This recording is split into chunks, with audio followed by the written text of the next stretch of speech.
if you're anything like me and you're ultimately fed up to hear about this talk about high car prices, the bubble is about to burst, high inflation, and of course, low supply and high demand, they're all contributing to increased costs when you're going out to buy your new and used vehicle.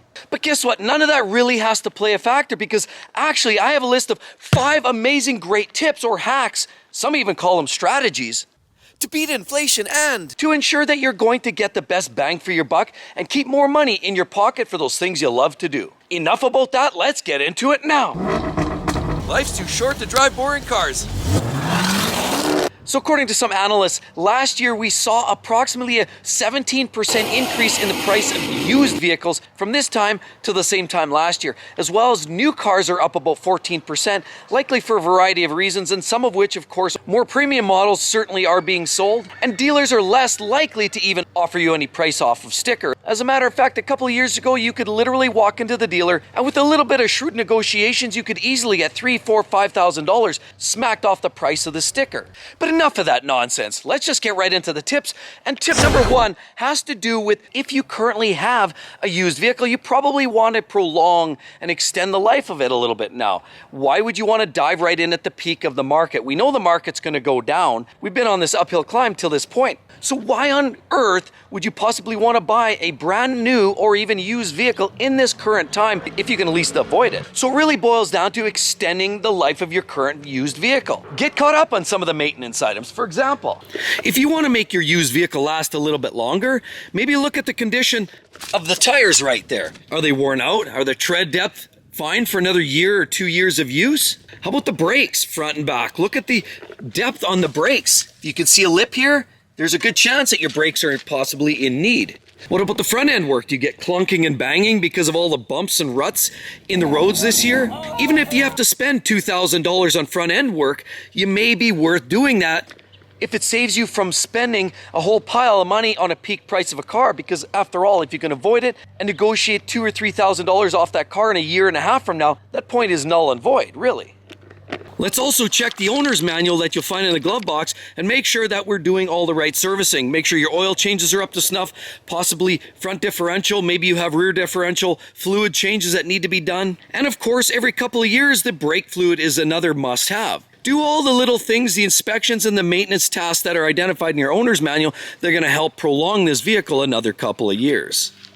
Why don't we just dive into tip number 2 then, for that sake, and let's talk about some of the upselling if you actually have to buy a new vehicle from the dealer. The last thing you want to do is get sucked into a lot of the upsells. Of course, dealers, that's their bread and butter, is throwing all the extras. Extended warranty, rust proofing, paint protection film. And while some of those items actually do provide certain level of value, just be cautious and spend it only in the areas that you need to. For example, extended warranty, I personally would not buy it unless you plan to personally own that vehicle, and it's almost a guarantee 10 years is the time frame you want to own it. But if you're like a lot of other classic buyers, then what's the point in adding an extended warranty if you're only going to own the vehicle for 3 years, like the average consumer in today's market? Also, the dealers will often offer you other items like paint protection film. Right here, as you can see, there's a line there, a very distinct line that runs the gambit. This is what you consider a third hood here. Of course, they often also cover the mirrors, they often cover the A-pillars, and you can see the line right there.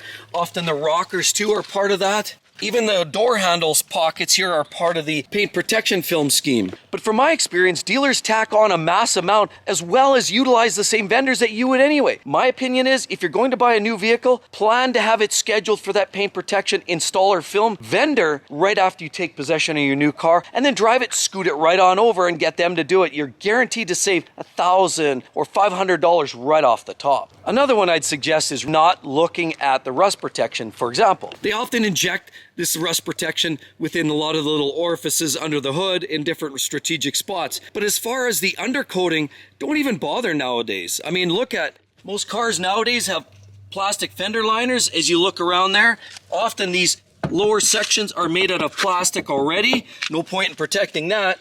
And even a lot of vehicles typically are built out of aluminum these days, and often different types of plastics and composites, meaning that they rarely would rust even in the worst case scenario. And so the third tip that's actually going to likely guarantee to save you some money, and if you're not really fussy on the car you want to drive, maybe you just want to get around and it's just more of a utility vehicle, what I can almost suggest is possibly stay away from those used vehicles that are in that 3-year range. 3 years, 30,000 miles. or 4 years, 40,000 miles. Those are going to be the price point vehicles that are guaranteed going to cost you a lot of money because those are highly sought after. Dealers are getting their hands on them, flipping. People want those cars because they're close enough to new, often have a little bit of warranty left over. They're going to command top dollar. So maybe instead consider buying a car that actually has maybe 5, 6, or 7 years under the belt, maybe just slightly beyond warranty. But again, it's more important that you find a vehicle that's traditionally from a solid, reputable manufacturer that isn't going to break down consistently. Also, it's more about the condition and service. You could still find a 7-year-old vehicle with 80,000 kilometers or 50,000 miles that's been well serviced, well looked after, and well manicured, and you can be in just a good position versus a vehicle that's 3 years old that's been driven hard and put away wet. So in other words, maybe consider that vehicle that's slightly older. They're outside of that limelight of highly valued and highly pursued vehicles, and guaranteed is going to get you a better price. But with that said, of course, you're definitely going to want to consider getting a pre-purchase inspection. After all, if you're buying a used vehicle and there's no more warranty left, even if it has good service history and it looks good and drives very well, there's still no guaranteeing that the thing won't go boom. So there's things that you want to inspect, and a good seasoned mechanic that you can trust at a reputable dealership will likely go through it from top to bottom. It can provide you some feedback. The amount of brake wear that's left, how the transmission's running, what is the oil condition like, and then they can also follow up on some of the other service history, do a Carfax, CarProof, make sure there's no collision damage, and all of those background checks are guaranteed a necessity to ensure that you're going to wind up with a floppy vehicle. So tip number 4 actually has to do with essentially what you consider lending and where you're going to get your money from. So unless you're paying cash, you may actually have to borrow some money. So it's the APR, or the annual percentage rate, of course, is something to consider. First of all, I'd advise you checking with your bank and their terms, and check on the rates that your bank can lend you some cash to buy that beautiful, either new or slightly used car. Beyond that, then you may go into the dealer when you're more serious, when you've already secured the bank financing. Then you may actually sit down with the dealer, look at the car, test drive it if possible. A lot of times you can't even do that. It's sight unseen because you have to order it ahead. Whatever the situation is, negotiate your terms, find out what the dealers are willing to offer you for finance rates, and then that will help you make a decision. Never ever take your first rate, never ever take what the dealer's giving you immediately, because likely I would suggest you check with your banks first. The other thing you have to check with are the terms. Are you able to pay the vehicle off in advance, for example? Let's say you've got a 5-year term and you decide, hey, you know what? In 3 years, I've got enough money to save off and pay off the rest in advance. It will save you a pile of interest, but you've got to find out, because not all financial institutions are going to be that forgiving. And honestly, because there are so many that are, I would generally walk away from that term. You want to have that flexibility of being able to walk out mid-term if you have enough cash saved up, and it can go a long ways to keeping money in the bank. And the 5th tip is essentially one that I can suggest. Don't go walking around flailing about in a sea of cars. I mean, you see the next shiny thing and you think, hey, I want that. I'm Jojo the circus boy and I just get excited with everything. Flies and gnats and candies and snacks. No, find the vehicle that you likely want, or narrow it down to 2 or 3 different makes and models, and then go on your shopping fiesta. But take a look at a vehicle like this and I'll explain a little more the things you have to consider. So know, first of all, the vehicle that you want, but most importantly, do the research on these vehicles. Know the reliability issues associated with that particular car. It's not very difficult. All you got to do is Google search C300 4MATIC by Mercedes to quickly figure out if there are chronic issues with these vehicles. Now, every single vehicle tends to have some sort of Achilles associated with it, so nothing's perfect, and that's okay, but just know what you're getting into and know about those chronic areas. I would also suggest checking NHTSA and look for issues related to recalls or outstanding customer ownership complaints. That will share a lot of great information that's logged through regulators that are going to give you the real deal. Not only is NHTSA a great site, but also check the websites and the forums. You can go to Mercedes websites, for example, and check, and they'll talk about all kinds of problems. You go Mercedes-Benz C300 Coupe 2018 issues, and guaranteed search the forums. People will talk about it. And there are people talking about vehicles like this with fitment issues like panels popping off, door speakers falling out, rattly sounding engines, and electrics that sometimes stop working.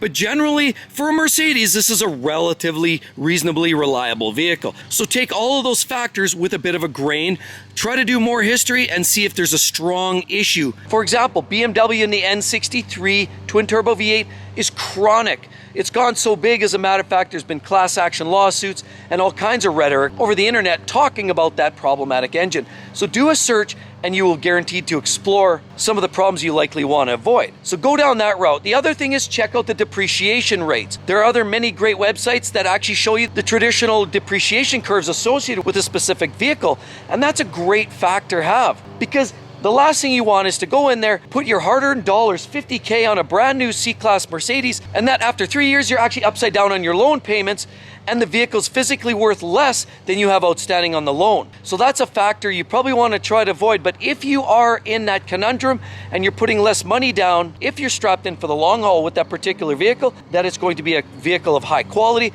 and it's not going to be a problematic unit that once warranty is expired that you're going to be full of repair type nightmares. And a little bonus fact of what I can suggest, if you're dealing with a seller, say a brand new car manufacturer, or even on the used car market, don't feel guilty. Ask the hard questions.